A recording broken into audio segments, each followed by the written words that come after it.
Детские коляски, празднование дней рождений, нарядные костюмы, любовь и забота. Нет, мы не о детях. Животных нужно любить и беречь, как своих детей. Я отношусь к своей кошке как к ребенку. И уже проникла во все аспекты нашей жизни. Каждый раз, когда мы покупаем ей красивую одежду, она становится очень счастливой. Питомцы ведь тоже часть семьи, поэтому отмечать им дни рождения – это, на мой взгляд, очень теплое и любящее отношение. Сегодня мы разберемся, зачем люди в одном из самых современных городов мира возят животных в детских колясках, покупают им красивые наряды и украшения и строят вокруг них целую инфраструктуру. И чтобы понять, как и почему так сложилось, мы поговорили с самими владельцами животных, посетили магазины с премиальными товарами, а также узнали про концепцию собачьих детских садов. Это видео о том, как именно выглядит забота о питомцах в Шанхае. Прогуливаясь по городским улицам, легко заметить большое количество людей с питомцами. Иногда они носят одежду или маленькие аксессуары. Они сидят рядом с хозяевами в кафе, на площади или в парке. Это обычная часть городской жизни. Для жителей Шанхая забота о питомцах – привычная рутина, а коляски и одежда воспринимаются как обычные средства комфорта. Каждый выбирает животное по своим причинам. Зачастую это кошки и собаки, но иногда встречается и экзотика.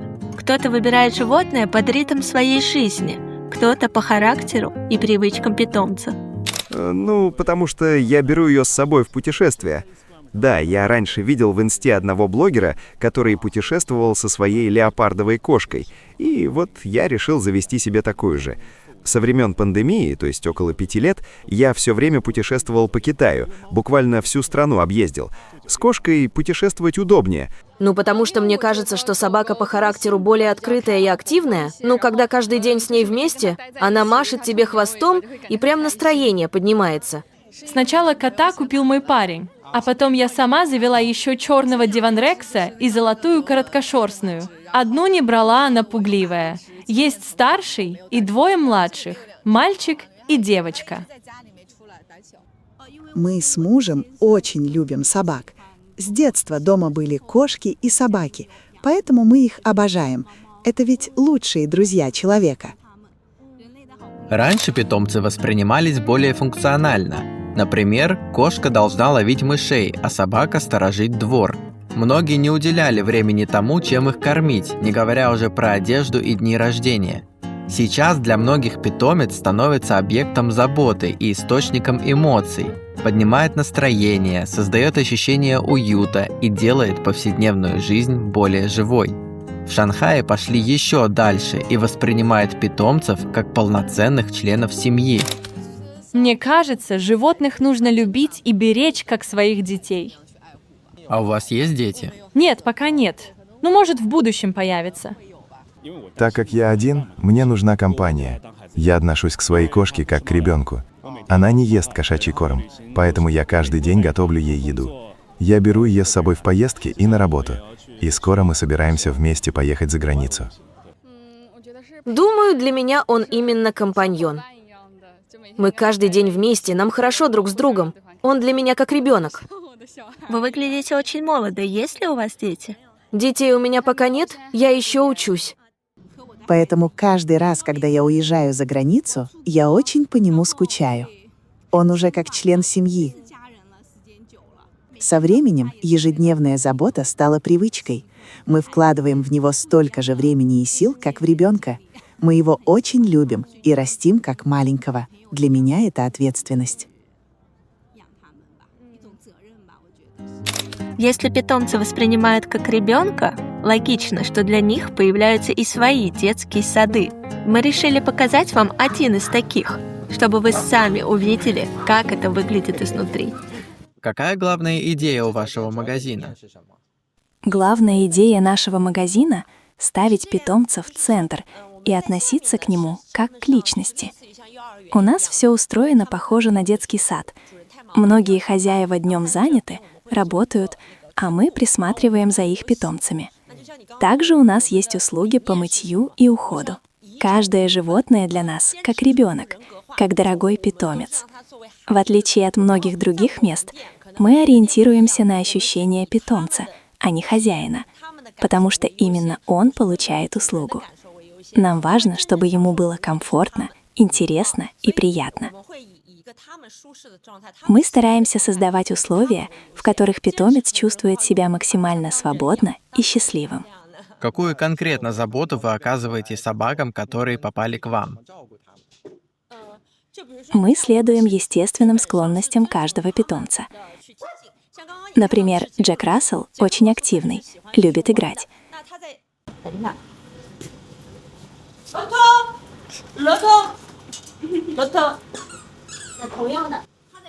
Дома он может разбрасывать вещи, ломать мебель, но здесь он может безопасно реализовать свою энергию, бегать и играть сколько хочет.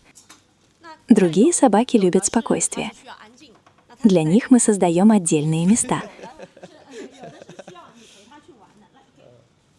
Есть питомцы, которым нужно внимание и игры с людьми. Мы уделяем им именно столько взаимодействия, сколько им приятно. А есть очень чувствительные собаки, которые не любят контакты с другими животными. Для них создаются отдельные пространства, чтобы они могли спокойно быть сами с собой. Каждый питомец уникален. У него свой характер и свои привычки. Как в детском саду. Одни дети любят шумные игры с другими, а другие предпочитают тихие занятия – рисование или чтение. С собаками точно так же. О, а что это за животное? Сурикат. Сурикат? Вау, а почему вы выбрали именно его? По приколу. По приколу? Он сейчас копает. Он любит копать. А он не кусается? Мы забрали его совсем маленьким, поэтому он очень дружелюбен к людям. В Шанхае владельцы проводят с питомцами много времени. Они подстраивают под их привычки свое расписание, подбирают питание, водят на прогулки и даже берут в путешествия. И с какой же целью они так заморачиваются? Какую отдачу они ждут от своих питомцев? Наверное, это про эмоциональную ценность. Ты нужен ему, а он нужен тебе. По сути, вы даете друг другу поддержку. Вообще, младшую мы купили в прошлом году на выставке. Получилось довольно спонтанно. Она прямо запрыгнула моему парню на плечо, и появилось ощущение, будто это судьба, какая-то особая связь. Правда, когда мы привезли ее домой, она меня игнорировала. На самом деле это можно объяснить феноменом экономики одиночества. Экономика одиночества – это рынок товаров и сервисов, ориентированных на людей, которые живут одни и самостоятельно организуют свою повседневную жизнь.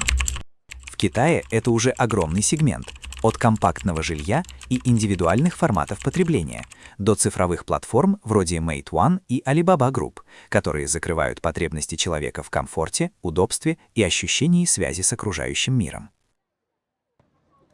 Мне кажется, найти подходящего партнера в Китае очень сложно, поэтому я скорее выберу кошку как спутника. Я не жду от нее чего-то взамен. Мне просто нравится заботиться о ней, брать с собой в поездки, ухаживать, каждый день готовить ей еду. Главное для меня то, что такая отдача никогда не бывает напрасной, и это для меня очень важно. Она с нами практически каждый день и уже проникла во все аспекты нашей жизни. Я не просто держу ее как животное. Мы едим и спим вместе, наша эмоциональная связь очень глубокая. Поэтому я думаю, что такая эволюция отношений происходит естественно. Ведь мы очень любим животных. Мы уделяем им много внимания, вкладываем в них свои чувства, а они дают нам эмоциональную отдачу. И эта связь делает наши отношения еще глубже. Ну, она просто милая и обычно дарит нам много положительных эмоций. Каждый раз, когда я возвращаюсь из-за границы, он первым делом подбегает, обнимает мое лицо и начинает целовать, будто спрашивает: «Где ты была все эти дни? Я так по тебе скучал». Как вы относитесь к таким проявлениям, как празднование дней рождений питомцев, покупка одежды и колясок для них? Да. Конечно, мы любим выходить гулять по торговым центрам, поэтому покупаем коляску. Так удобнее, и мы не мешаем другим. Плюс она очень любит наряжаться. Каждый раз, когда мы покупаем ей красивую одежду, она становится очень счастливой. Я думаю, что это вполне рационально, и я тоже это делаю. Да, у нас дома есть и другие собаки. Мы по очереди их наряжаем и выводим гулять. Всего у нас 3 собаки. В Шанхае вообще довольно дружелюбно к питомцам, особенно здесь. Вокруг этого торгового центра можно гулять с собаками. Это открытая зона, поэтому мы с удовольствием приводим их сюда. Вы празднуете ее день рождения? Покупаете ли ей наряды? Да, конечно. Представь, я каждый день готовлю ей еду, утром и вечером. Она не ест корм, только мясо. Поэтому я ежедневно покупаю свежее мясо и готовлю его на пару. Даже в поездках я беру с собой пароварку, а если едем на машине, еще и небольшой автомобильный холодильник.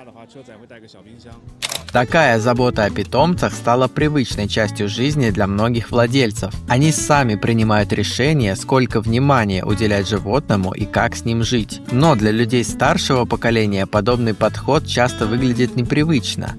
Мы спросили владельцев, как их родители и родственники воспринимают такое отношение к питомцам. Они не понимают, и мне не нужно, чтобы они понимали. Для них кошка просто питомец, просто животное. Я не собираюсь это объяснять. Для меня же связь между человеком и животным совсем другая, особенно когда ты долго о нем заботишься. Появляются свои чувства. Особенно традиционные китайские родители недоумевают, почему ты не выходишь замуж, не заводишь ребенка, а тратишь время и силы на кошку. Что ты будешь делать, когда состаришься? Но я об этом не думаю. Для меня важнее наслаждаться настоящим моментом. Мне кажется, они пока не до конца понимают. Потому что мои родители никогда не держали домашних животных. Они все время работали, и у них не было на это времени. Поэтому им сложно понять мои чувства к собаке. Сейчас уже лучше. Мне кажется, большинство родителей относятся к этому с пониманием, потому что питомцы приносят нам много радости. Вообще, моя мама сама когда-то хотела заводить животных. Она их очень любит. Когда мы были маленькими, родители часто уходили, и нас сопровождали кошки и собаки. Это стало привычкой. Поэтому, когда у меня появился ребенок, он тоже стал держать разных животных. Черепах, кошек, собак, кроликов, птиц, хомяков, рыбок. Кажется, он обожает животных. Да. Он их очень любит, и мы не против. Пока он один ребенок, если ему радостно и есть компания, для нас это нормально. Кстати, по поводу еды для животных. Здесь уже есть магазины, ориентированные на хозяев, которым важно, чтобы их питомец ел и полезно, и вкусно. Сейчас мы посмотрим, чем они нас удивят. У нас магазин, который специализируется на еде для питомцев. У нас есть лакомства, свежая еда и даже торты для животных. Основное внимание мы уделяем тортам и особым видам мяса – это наша фишка. Магазин называется One Seven, потому что продолжительность жизни кошек и собак примерно составляет 1/7. Мы хотим, чтобы за это время у наших пушистых детей было здоровое и качественное питание.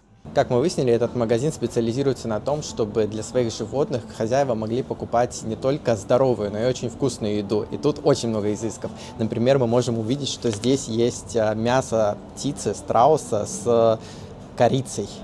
Дальше вот такой изыск – это мясо оленя с розмарином. Просто говядина, гусиная печень, тоже местный деликатес. Очень любят китайцы есть печень гуся, а вот то, что китайские собаки их тоже любят есть, это, конечно, нонсенс. Голубь, мясо голубя. Не только люди здесь в Китае едят голубей, еще и своим питомцам их могут скормить. Также здесь есть handmade еда, и вы видите ингредиенты, из которых эту еду, собственно, и делают.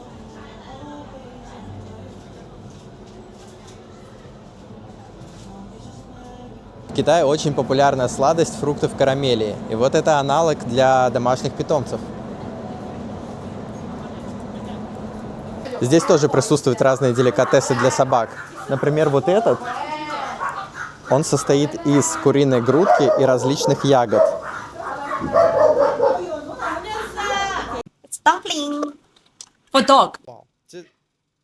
А какая внутри начинка?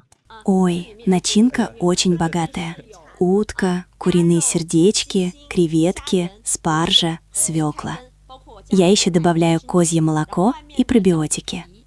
А тесто для пельменей делаю на соке шпината, поэтому оно зеленое. Получается даже лучше, чем для людей. Все это мы готовим вручную, сами. Сегодня как раз в детском саду у нас мероприятие для малышей. Многие люди могут подумать, что это перебор. Например, вы кладете сюда очень много ингредиентов и потом просто скармливаете это собаке. И эта собака никак не расскажет о своих впечатлениях. Она это просто съест. Вот как вы к этому относитесь? На самом деле можно понять, если им нравится, они едят с удовольствием. Если не нравится, не будут. Вся индустрия кормов давно работает над вкусовыми качествами. Но, честно говоря, вопрос, вкусно или нет, самый поверхностный. Гораздо важнее другое. Полезно ли это в долгосрочной перспективе? Результат видно со временем, по шерсти, по состоянию кожи, по уровню энергии, по общему здоровью. Когда ты действительно вкладываешься в питание, это отражается на качестве жизни питомца. У нас была самая старшая собака.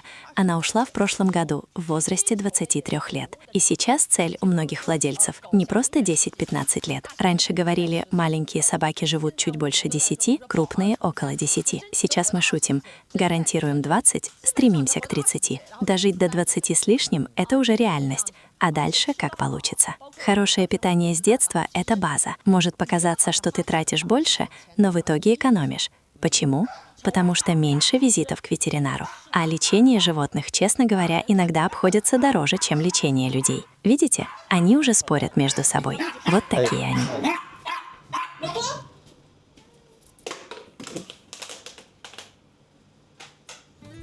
Во время разговоров многие владельцы сами сравнивают питомцев с детьми, говорят о заботе, ответственности, привязанности и времени, которые они готовы отдавать. Но где проходит граница этого сравнения? В чем, по их ощущениям, принципиальная разница между тем, как родители относятся к детям, и тем, как хозяева относятся к своим питомцам? Также мы узнаем, почему коляски для питомцев стали настолько популярными у заводчиков питомцев. По сути, разница, наверное, в том, что это немного эгоистично в плане отдачи. Заботясь о собаке, я часто не жду ничего взамен. А родители, воспитывая детей, иногда все же рассчитывают на какую-то отдачу. Например, что в старости о них будут заботиться. С собакой можно полностью отдавать себя. Достаточно того, что ей хорошо.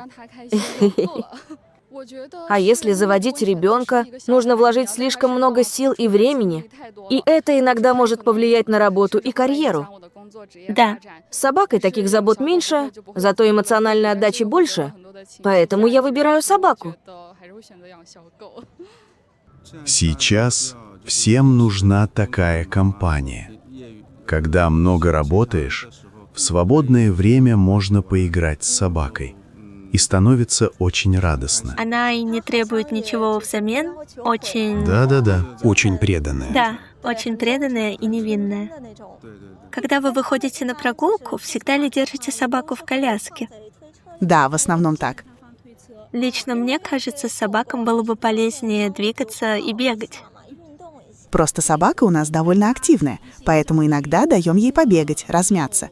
Я вывожу ее в пригороды, в места без людей, там отпускаю, чтобы она расслабилась. А вот в городе почти всегда используем коляску. И во дворе дома тоже.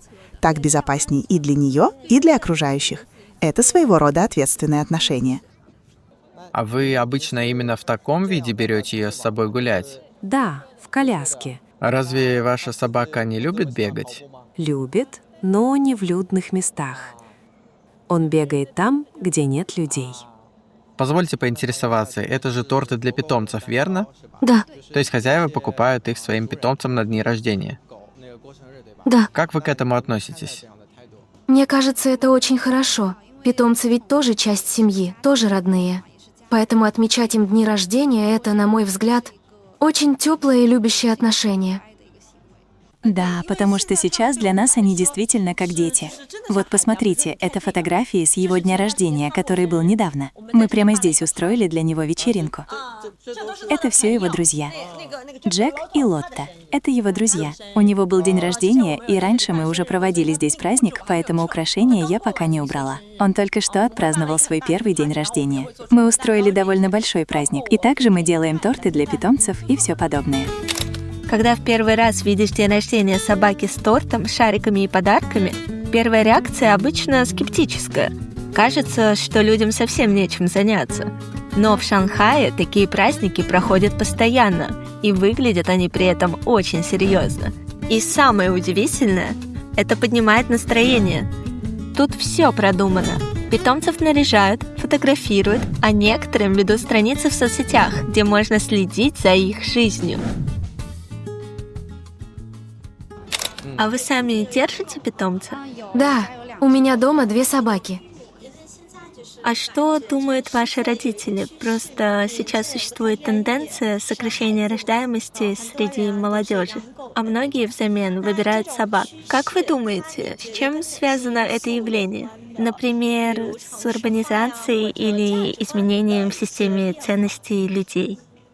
Мне кажется, у каждого человека свои причины. Питомцы дают чувство компании. Они рядом, с ними не так одиноко, и при этом ответственности все-таки меньше, чем с ребенком. Сейчас темп жизни в городах очень быстрый, работы много, и если говорить о детях, то это сразу намного больше ответственности и стресса. Поэтому молодые люди по-разному смотрят на этот вопрос и делают тот выбор, который им сейчас больше подходит.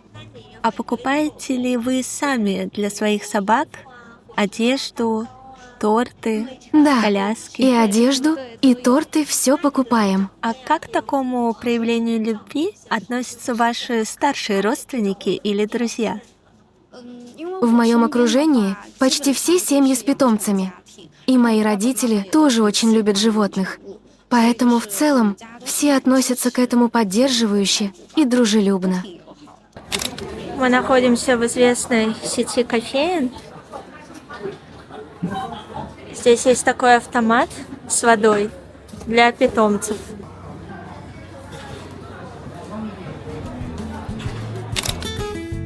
Продолжая разговор о заботе и отношении к питомцам, мы отправились в специализированные магазины.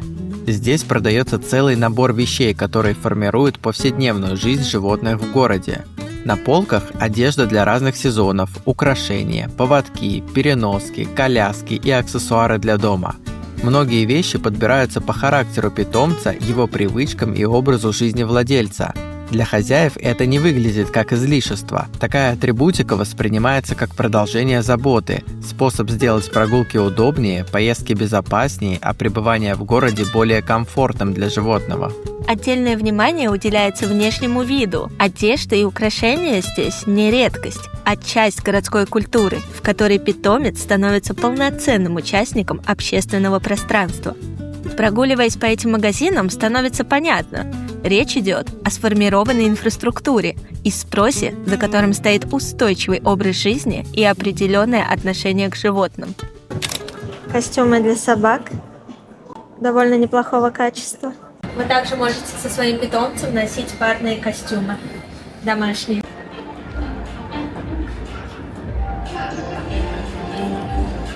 В магазинах этого комплекса часто можно встретить тематику собак, блокноты, термосы, брелки.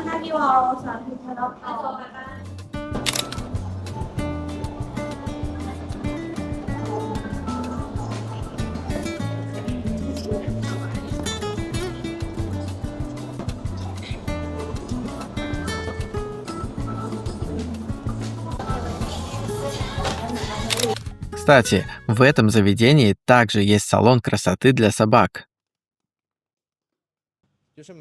У нас обычно к собакам такую заботу не проявляют, например, празднование дней рождений. Мы так не делаем. Также для старшего поколения это может показаться довольно странным. Я не очень осведомлена о том, какая сейчас ситуация в России с браками и рождаемостью. Но в Китае сейчас молодежь все реже вступает в брак и все реже заводит детей. Вместо детей люди начинают заводить домашних животных. Поэтому можно заметить, что статус питомца в семье становится все выше. Поскольку мы не рожаем детей и не вступаем в брак, питомцы в каком-то смысле начинают выполнять роль ребенка. Поэтому мне интересно, как обстоят дела в России с уровнем браков и рождаемости? Он растет или снижается? Потому что если смотреть на общую тенденцию, например, в Южной Корее это выражено еще сильнее. Там общество более развито в плане pet-friendly культуры именно потому, что уровень рождаемости еще ниже. На мой взгляд, эти вещи взаимосвязаны и влияют друг на друга. В Китае мы пока до такого уровня полностью не дошли. А вот в Корее во многих местах уже есть правило. Детям вход запрещен, а с собаками можно. Да, в Южной Корее уже дошли до такого уровня. У нас же во многих местах по-прежнему нельзя заходить с питомцами. Либо можно, но только если собака в коляске или в переноске. А в Корее уже есть много мест, где прямо говорят, детям нельзя, а с питомцами можно. Впервые об этом слышу. Вы можете сами посмотреть. Сейчас в Корее pet-friendly среда развита сильнее, чем у нас. Для людей, которые любят животных и держат питомцев, там условия сделаны лучше. Но для тех, кто не любит животных, это может казаться неприемлемым. По сути, есть две стороны. Одни любят, другие нет. А Китай — страна большая, людей очень много. У каждого свои взгляды и мнения. Они очень разные. Поэтому нам трудно прийти к единому стандарту.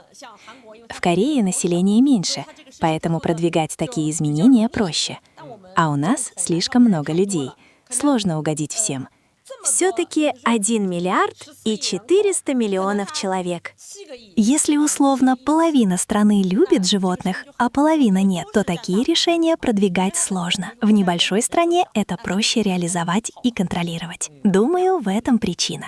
В Китае же много людей, и части из них это может не нравиться. Да, есть кому нравится и нет. Но тех, кому нравится, тоже много. Поэтому вокруг этой культуры уже начинают появляться всякие интересные бизнес-идеи. Мы недавно видели совершенно новые явления для нас. Например, то, что многие магазины делают торты для собак. Или всякие вкусные деликатесы по типу голубиного мяса. Да-да. Поэтому думаю, что этот бизнес будет постепенно развиваться. Ага. Какая красивая. Как у них отношения друг с другом? Хорошие. Хорошие. Получается, они друзья? Семья. Семья. А вы откуда? Мы из России.